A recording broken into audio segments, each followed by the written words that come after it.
बच्चे पैदा कर दिए। लक्ष्मण जी का सुनो, हमारे यहाँ की स्त्रियां कम से कम खीर खा खा के तो बच्चे पैदा कर देती हैं, तुम्हारे यहाँ तो मिट्टी खोद खोद के निकाले जाते हैं। हमारे यहाँ तो ऐसा नहीं, जानकी जी मिट्टी में से खोद कर निकाली गई। सारी सखियां जनकपुरी की खड़ी हो गई, बोले अब तो न्याय हो गया, जनकपुर और अयोध्या में कौन बड़ा है कौन छोटा है। सुनो, जो काम तुम्हारे अयोध्या की खीर करती है वो काम हमारे जनकपुर की मिट्टी कर देती है, तुम तो उससे भी गए।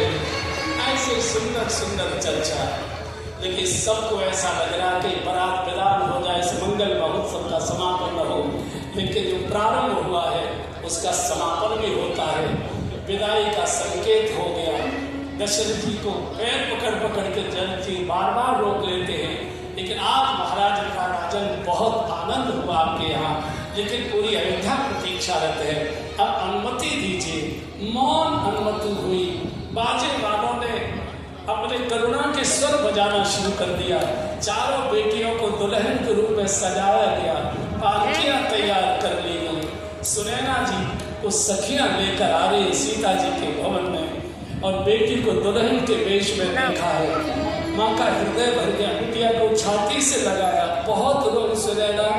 मैं बेटी जानती, मैं ये जानती हूँ कि बेटी पराये घर का प्रसाद होता है, हम तो केवल पालक थे, माता पिता तो बिटिया के पालक होते, मालिक तो उसका कोई और होता। मैं भी अपने माता पिता को ऐसे रुलाकर छोड़ कर आई थी जैसे तू आज हमको रोता हुआ छोड़ कर जा रही। बिटिया मेरी बस एक ही प्रार्थना कि सास ससुर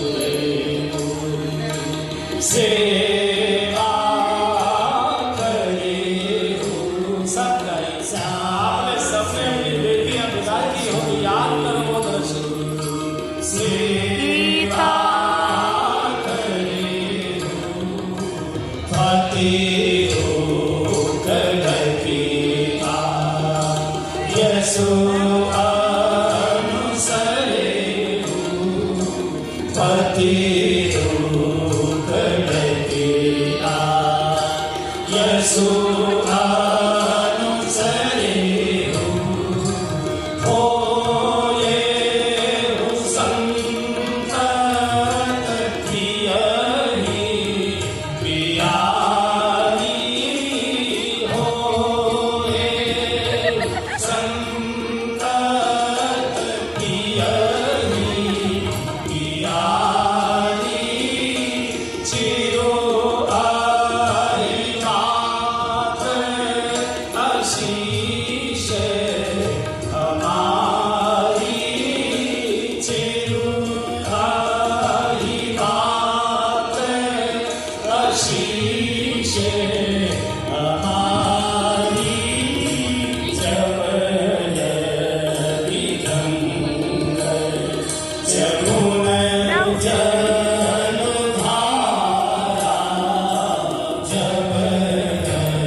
पालक होते, मालिक तो कोई और होता। बेटी हर बेटी को ऐसे ही माता पिता को